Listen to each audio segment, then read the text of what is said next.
नमस्कार दोस्तों, मेरा नाम हैदर अब्बास नकवी है और आज मैं आपके पास एक क्राइम स्टोरी लेकर आया हूँ। ये क्राइम स्टोरी समझना ज़रूरी है, सुनना ज़रूरी है, क्योंकि ऐसे हादसे, ऐसे वाक़यात हमारे साथ हो सकते हैं, हमारे आस पड़ोस में घटित हो सकते हैं और शायद हमारे परिवार में या हम खुद इसके शिकार हो सकते हैं। ये कहानी शुरू होती है कानपुर की एक जिम से। जी हाँ, एकता गुप्ता, राहुल गुप्ता की पत्नी। राहुल गुप्ता एक बिजनेसमैन, कानपुर में अच्छा खासा व्यापार। 15-16 साल शादी के हो गए एकता के साथ। 11 और 12 साल के दो बच्चे। बच्चे पढ़ने लगे हैं, 7वीं और 8वीं कक्षा में थे। एकता का वज़न बढ़ रहा था, तो एकता ने, पैसा था तो जिम ज्वाइन कर लिया। जिम ज्वाइन किया तो जिम में जिस तरह से कहा जाता है कि आप एक ट्रेनर रख लीजिए, पर्सनल पीटी जिसे कहते हैं कि पर्सनल ट्रेनर रख लीजिए, क्योंकि पर्सनल ट्रेनर रखेंगे तो वो आपकी पर्सनली ट्रेन करेगा, आपको एक्सरसाइज बताएगा, आपको डाइट बताएगा, कितनी किस वक्त एक्सरसाइज करनी है ये ज़रूरी है, क्योंकि आपका वज़न ज़्यादा है तो इसमें आपको एक पर्सनल ट्रेनर की ज़रूरत है। पैसे की कमी नहीं थी एकता के पास। पति से पूछा, पत्नी ने कहा कि हाँ क्यों नहीं, प्लीज़। तो वो विमल सोनी नाम का एक ट्रेनर एकता को मिलता है और उनकी पर्सनल ट्रेनिंग होने लगती है। विमल सोनी का जिक्र अक्सर एकता, जब हम किसी के साथ उठते बैठते हैं, किसी के साथ, जैसे आप कोई काम करते होंगे, काम करने के बाद कोई रमेश आपके साथ आता होगा या सुनीता होगी या रेहाना और सुल्तान होंगे, तो आप उनका जिक्र घर में करते हैं। ये जाहिर सी बात है, लाजमी सी बात है। तो एकता ने भी विमल का जिक्र अपने पति से किया, रोहन से, पति से किया। पति ने कहा अच्छा ठीक है भाई, सही से ट्रेनिंग करो। कि ट्रेनिंग चलती रही, इधर बच्चे बड़े हो रहे थे, इधर हो रहा था, और ट्रेनिंग करते करते कब दोनों के बीच में मोहब्बत शुरू हो गई ये पता ही नहीं चला। एकता के पास काफ़ी पैसा था, क्योंकि बिजनेसमैन की वुमेन थी, और साथ में अपना जो उनका महका था वहाँ से भी पैसा था। 20-22 लाख रुपए उनके अकाउंट में हमेशा रहते थे। अच्छा सोना चांदी ये सब भरा रहता था। आपका विमल सोनी एक जिम ट्रेनर था, कुंवारा था, 30-32 साल की एज थी, अच्छी फिजिक, अच्छी बॉडी थी। शायद वही एकता को लुभाती थी, क्योंकि रोहन राहुल जिस तरह से, जो उनके पति का स्ट्रक्चर था बॉडी का, जिस तरह से लुक था, उससे बहुत बेहतर आपका विमल सोनी था। तो मोहब्बत जो एक आकर्षण के थ्रू बनती है, मोहब्बत जो एक आकर्षित करती है फिजिकल अपीयरेंस को देखते हुए, मसल्स, बॉडी और फिजिक को देखते हुए, उसके झांसे में या उसके चलते एकता विमल सोनी को, अपने को समर्पित कर देती हैं।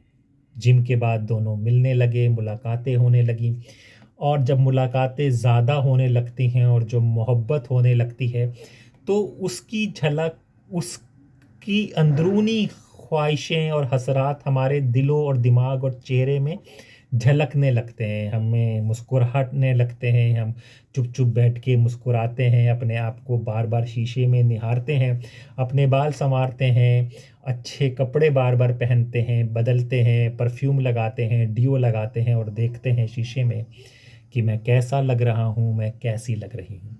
ये सब परिवर्तन एक एकता के अंदर भी आने लगे, बनिस्बत इसके कि उसके शादी के 15-16 साल हो गए थे, उसके 11-12 बच्चे थे, लेकिन मोहब्बत क्या है, मोहब्बत तो कभी भी किसी को कहीं भी हो जाती है और किसी से भी हो जाती है।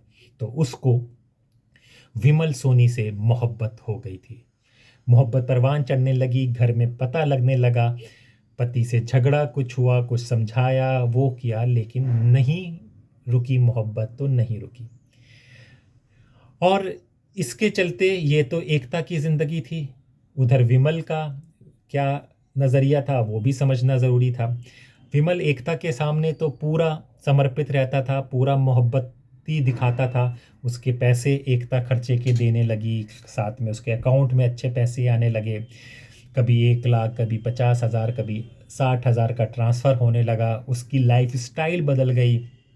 कहाँ वो बाइक से आता था, उसने कार खरीद ली, सोने की ब्रेसलेट होने लगी, मतलब कि एकता का पैसा, राहुल का पैसा विमल सोनी के घर विमल सोनी के वॉलेट में जाने लगा।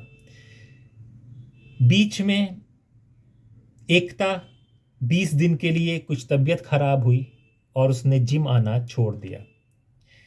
इस बीच विमल सोनी की जिंदगी में एक और लड़की आ गई, एक और औरत आ गई, और जिससे उसका मोहब्बत और प्रेम के साथ शादी भी होने लगी कि अब क्योंकि वो परिवार के थ्रू रिश्ता आया था और विमल अब सेटल हो गया था जिम के साथ, उसके पास पैसा बैंक बैलेंस हो गया था और वो शायद कुछ दिनों में अपना जिम भी खोल लेता एकता के पैसों से। ये उसकी प्लानिंग थी। तो अब उसको एकता को गुड बाय करना था। 20 दिन तक एकता आई नहीं, बीमार रही, उसने एक बार भी पलट कर फ़ोन भी नहीं किया। एकता को ये बात दिल में चुभी कि मैं जिससे इतनी मोहब्बत करती हूँ, जिसके लिए मैं सब कुछ करती हूँ, उसने मुझे पलट कर फ़ोन भी नहीं किया। 20 दिन के बाद एकता जिम जाती है, जिम अपनी एक्सरसाइज करती है। तो इस बार विमल उस पर ज़्यादा तवज्जो नहीं देता, दूसरी और क्लाइंट पर अपना टाइम देता है और उसको बस वो बताती रहती है। दोबारा जब जिम ख़त्म होता है तो वो विमल से कहती है कि हमें चल के कहीं बात करनी होगी। विमल कहता कि हाँ, मुझे भी तुमसे बात करनी है। दोनों गाड़ी में बैठते हैं, गाड़ी विमल की होती है। विमल उस वक्त सुल्तान नाम का एक आदमी होता है, उससे गाड़ी मांग कर लाया होता है, क्योंकि अपनी गाड़ी उसने किसी को दी होती है। तो ये सुल्तान की गाड़ी में ये लोग बैठते हैं और फिर इसका चीज़ आगे इनकी बड़ाई होती है, बात होती है। तो बात शुरू होती है तो एकता कहती है कि तुमने एक बार भी मुझे फ़ोन नहीं किया। हाँ, वो कहता है कि हाँ, थोड़ा बिज़ी था मैं। ऐसे भी क्या बिज़ी थे, पहले तो इतने फ़ोन करते थे। ये छोटी छोटी बातें हाई टेप पिच में चली जाती हैं, आवाज़ें बाहर आने लगती हैं, गाड़ी तेज़ रफ्तार में होती है और विमल के मुंह से निकलता है, मुझे छोड़ दो, अब मेरी शादी होने वाली है। अगर इसी तरह से रखना है तो रखेंगे, हम मिलते रहेंगे कभी कभार में, लेकिन मैं ज़्यादा मिलूंगा नहीं, क्योंकि अब मेरी शादी होने वाली है। अब शादी का नाम सुनकर एकता के एकदम से गुस्सा और कंट्रोल खो बैठती है, क्योंकि उसको ये उम्मीद थी कि अब वो विमल सेटल हो जाएगा तो शायद वो अपने इस परिवार को, राहुल को छोड़कर उनके साथ चली जाएगी और एक ज़िंदगी, एक अच्छी ज़िंदगी, मोहब्बत की ज़िंदगी, एक खूबसूरत शरीर, अच्छे बिल्डअप के साथ आदमी के साथ जिससे वो प्यार करती थी, क्योंकि वो अरेंज मैरिड थी, मोहब्बत वाली ज़िंदगी वो जिएगी। तो उसके लिए बहुत सदमा और बहुत झटका था। इसी गुस्से में वो विमल सोनी को एक थप्पड़ मार देती कि तूने ऐसा कैसे किया, तेरी ऐसी कैसी हिम्मत हुई। विमल सोनी जिम का आदमी था, बॉडी बड़ी मसल्स थी, पावर थे, वो भी एक थप्पड़ खींच के मारता है। और जब उसका वो थप्पड़ पड़ता है एकता को, तो एकता अपना सुध खो बैठती है और बेहोश होने लगती है। और यहीं से अपराध शुरू होता है। विमल सोनी को लगता है कि अब बात बहुत ज़्यादा बढ़ गई है, इस मामले को यहीं पर ख़त्म करना होगा, और वो गायब हो जाता है। क्या करता है क्या नहीं करता है इसके बारे में कुछ पता नहीं होता है। 4 महीने तक कुछ पता नहीं होता है, ख़त्म होती है कहानी। इधर राहुल परेशान होता है, पुलिस स्टेशन जाता है, पुलिस स्टेशन से में कहता है कि मेरी बीबी एकता जिम गई थी, वहाँ से आई नहीं। अब यहाँ पे पुलिस की भूमिका पे बड़े सवाल उठने लगे हैं, क्योंकि पुलिस ने कहा कि भाई, पुलिस थोड़ी पता करती है कि किस पे शक है, तो कहते हैं विमल पे शक है, जिम ट्रेनर पे शक है, तो जिम ट्रेनर भी नहीं है। तो पुलिस कहती है कि भाई देख गुप्ता जी, तुम्हारी बीबी चली गई है अपनी पसंद से, क्यों पीछे पड़े हो, छोड़ो, तलाक दो, ख़त्म करो। वो कहता है कि नहीं, उसने मेरी बीबी के साथ गलत किया होगा, उसने मेरी बीबी को मार दिया होगा, उसने किया होगा।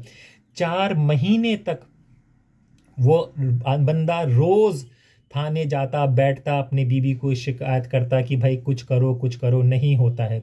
फिर जब जाकर ये जो राहुल गुप्ता थे, इनकी बहन एक आईबी में ऑफिसर थी, ये ऊपर से प्रेशर डालती हैं, तब जाके मतलब कि एजी डीआईजी का प्रेशर होता है, तब थाने की पुलिस हरकत में आती है। आप देखिए कितना वक्त बिता दिया है कि चीज़ों को। और अगर आपके पास यही जो चीज़ें हम आपको बार बार बता रहे हैं ये समझने वाली चीज़ें हैं कि अगर आपके पास पावर पैसा नहीं है तो कोई आपकी नहीं सुनता है। राहुल गुप्ता की भी अगर अपनी सिस्टर से नहीं कहते तो कंप्लेन नहीं लिखवाई जाती। जब ऊपर से प्रेशर पड़ता है तो पुलिस हरकत में आती है। हरकत में आती है तो मोबाइल फ़ोन की लोकेशंस देखी जाती है, तो पता चलता है कि मोबाइल फ़ोन दोनों को एक साथ थे और दोनों के एक साथ सिम तोड़े गए। फिर वो कार मिलती है सुल्तान की, जिसको लेकर वो जाते हैं। सुल्तान से पूछा जाता, कहते हैं कि जी साहब मेरा दोस्त था, मैंने उसे अपनी कार दे दी है। अब पूरा सर्कल ढूंढा जाता है, कहाँ पर है, कोई ट्रेस नहीं मिलता है, कोई चीज़ नहीं मिलती है। राहुल परेशान था, ऊपर से प्रेशर था। तब अचानक एक बार कानपुर में विमल सोनी के घर पर एक फ़ोन आता है। ये फ़ोन विमल का होता है, पुलिस इसे ट्रेस करती है। ये फ़ोन कई जगह से घूम कर आ रहा था, कभी आगरा दिखा रहा था, कभी ये दिखा रहा था। पुलिस की 4-5 टीमें डिफरेंट जगहों पर जाती हैं और फिर विमल एक अलग ज़िंदगी पंजाब में जी रहा होता है। इसने सारे अपने अकाउंट से कोई ट्रांजैक्शन नहीं किया, कोई मोबाइल यूज़ नहीं किया, कोई वॉलेट यूज़ नहीं किया, कोई यूपीआई यूज़ नहीं किया। एक होटल में जाकर, जो आपको देखते हैं बाउंसर की नौकरी ये करने लगता है। ये होटलों के मालिक से भी ज़्यादा बात नहीं करता था, लोगों से भी ज़्यादा इंटरेक्ट नहीं करता था, खामोशी के साथ रह रहा था। लेकिन पुलिस ने छापा मारती है, ये पकड़ा जाता है। और जब ये पकड़ के पुलिस स्टेशन लाया जाता है तो एक बहुत बड़े राज का खुलासा होता है, जिसे कहा जाता है कि दृश्यम फिल्म जो अजय देवगन की थी, जो सुपर हिट थी, उससे भी बड़ा क्लाइमैक्स, उससे भी ज़्यादा ज़बरदस्त स्टोरी थी। ये उस रात जब हमने वह जहाँ पे कहानी छोड़ी थी, जब ये उसको थप्पड़ मारता है और थप्पड़ मारकर ये बेहोश हो जाती है एकता, उसके बाद कहते हैं कि इसने गला घोट दिया था, एकता का गला घोट के मार दिया गया था। और मारने के बाद बॉडी जानते हैं कहाँ पे दफनाई? बहुत विचित्र चीज़ है, बड़ी खतरनाक कहानी है जी। जो आपके वीआईपी एरिया है कानपुर का, सिविल लाइन से भी ज़्यादा वीआईपी, जहाँ पे आईएएस आईपीएस रहते हैं, तो उनके क्लब के पिछवाड़े में जाकर, यानी कि बैक यार्ड के में गड्ढा खोदता है, गड्ढा खोदा जाता है 4 फुट 6 फुट का गड्ढा के, वहाँ पे बॉडी को दफना किया जाता है, उसको कवर किया जाता है, ये सब होता है। और आप देखिए यूपी पुलिस की हालत, किसी को कुछ नहीं पता होता है। क्यों इसने किया? क्योंकि उन वीआईपी एरिया के सीसीटीवी फुटेज की जब तक वहाँ पर कोई वारदात नहीं होगी तो उसकी चेकिंग नहीं होगी, क्योंकि वीआईपी एरिया है, वीआईपी लोगों का आना जाना होता है, उनके रिकॉर्डों को इस तरह से चेक नहीं किया जाता है। तो ये रात को जाता है, वहाँ पे इसकी अच्छी दोस्ती थी, किस तरह से वो खुलवाता है, किस तरह से गड्ढा खोदता है, किन मज़दूरों को बुला के गड्ढा खोदता है, ये अभी भी राज बना हुआ है कि कैसे उसने बॉडी वहाँ पे रख दी।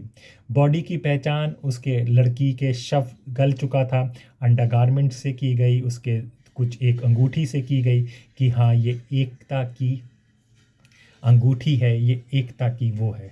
तो अभी एक कहानियों में कई और मोड़ हैं जिससे पता चलेगा। इस तरह की कहानियाँ हैं कि अगर कोई सबूत नहीं मिले, ये सारी थ्योरीज़ हैं, अगर ये थ्योरी अदालत में कितनी सस्टेन करेंगी तो विमल सोनी जी सकता है दोबारा, मतलब कि केस नहीं हो सकता और कोई सज़ा नहीं हो सकती है। हमने कई केसेस ऐसे भी देखे हैं कि ये क्या इन दोनों की मिली भगत है, क्या एकता अभी मरी है या नहीं ज़िंदा है, ये डीएनए रिपोर्ट से पता चलेगा कि ये शव एकता का है। क्योंकि हमें पता है कि डुअल ज़िंदगी, दोहरी डुअल आइडेंटिटी, कई स्टोरियां हमने ऐसी देखी हैं। तो ये एक बहुत ही दिलचस्प कहानी थी। दूसरा, राहुल गुप्ता जो एक पिता हैं, एक पति थे, जो सब कुछ अपने परिवार के लिए अच्छा करना चाहते थे। एक अच्छी ज़िंदगी उनकी आधी बीत गई थी, बच्चे बड़े हो गए थे, अब शायद कोई आईआईटी में जाता, कोई एमबीबीएस करता, लेकिन एकता ने एक अलग राह चुनी, मोहब्बत की राह, जिसने कई परिवार बर्बाद हो गए, खुद ख़त्म हो गई, विमल सोनी ख़त्म हो गया, जिससे शादी होने वाली थी, वो लड़की का भी ज़िंदगी ख़राब हो गई, राहुल ख़त्म हो गया, उनके बच्चे ख़त्म हो गए। तो ये हम बहुत ज़रूरी चीज़ है कि हम कोई कदम जज्बात और इन सब में उठा लेते हैं बिना ये सोचे कि हमारी ज़िंदगी में तो चलो ठीक है, जो भी पड़ेगा हम सह लेंगे, लेकिन हमारी ज़िंदगी के साथ जो अलग ज़िंदगियां जुड़ी हैं उनका क्या होगा, उनके बारे में हम कभी भी विचार नहीं करते। अगर हम कर लें तो एक बेहतर ज़िंदगी, एक बेहतर कल और एक बेहतर दुनिया बनेगी। तो हमें लगा ये कहानी सुनानी ज़रूरी थी। तो अपने दोस्त हैदर अब्बास नकवी को इजाज़त दीजिए, फिर होगी मुलाकात। तब तक के लिए नमस्कार।